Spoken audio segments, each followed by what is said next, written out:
Psalm 119 verses 2 and 3, reading in context, walking in the way of the Spirit. Psalm 119:2-3, blessed are those who keep his testimonies, who seek him with the whole heart. 3. They also do no iniquity, they walk in his ways. In moving on to verse 3, let's put it back into context with verse 2. Christians are to walk in the new way of the Spirit.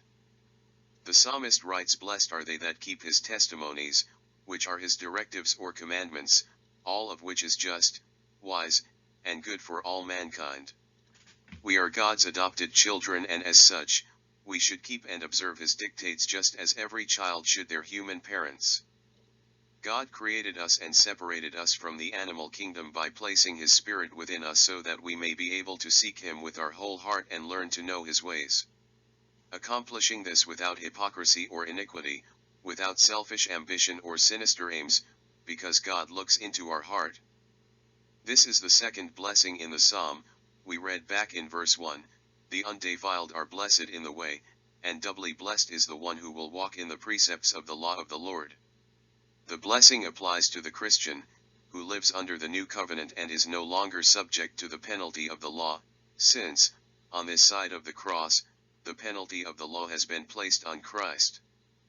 We, whose outward life is supported by an inward zeal for God's glory, will be doubly blessed, for the purity of our lives is not just on display when we are in the public, rather it is in the power of the Spirit's course correction that we always live a life pleasing to our Creator. The blessings of God are accumulated as we treasure his word and obey its commands, treasuring them in our hearts. We keep ourselves safe under the guard of his Spirit, always being watched, and we are watchful of him who is the good shepherd guarding the sheep. Someday we will have to give an account. Jesus said in Matthew 12:36-37, I tell you that on the day of judgment people will have to account for every careless word they speak. For by your words you will be acquitted, and by your words, you will be condemned. As compliant, sanctified Christians, we are to walk in the new way of the Spirit and not in the inherited ways of our old nature. Galatians 5:16-18 reads, I say then, walk by the Spirit and you will not carry out the desire of the flesh. For the flesh desires what is against the Spirit, and the Spirit desires what is against the flesh. These are opposed to each other so that you don't do what you want. But if you are led by the Spirit, you are not under the law. Reading from the New Living Translation in Romans 7:5, when we were controlled by our old nature, the flesh, sinful desires were at work within us, and the law aroused these evil desires that produced a harvest of sinful deeds, resulting in death.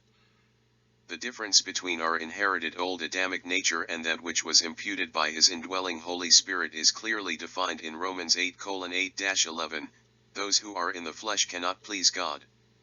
You, however, are not in the flesh, but in the Spirit, since the Spirit of God lives in you. But if anyone does not have the Spirit of Christ, he does not belong to him. Now if Christ is in you, the body is dead because of sin, but the Spirit is life because of righteousness. And if the Spirit of him who raised Jesus from the dead lives in you, then he who raised Christ from the dead will also bring your mortal bodies to life through his Spirit who lives in you. The Old Testament law plainly revealed our sin nature, and through it, we became aware of our old sinful selves, but God provided a way for us to be restored to the goodness of his creation in prelapsarian Adam by way of the cross, which accomplished the restoration that which was an impossibility for the law to achieve. We read in Galatians 2:19-20, for through the law I have died to the law so that I might live for God. I have been crucified with Christ, and I no longer live, but Christ lives in me. The life I now live in the body, I live by faith in the Son of God, who loved me and gave himself for me.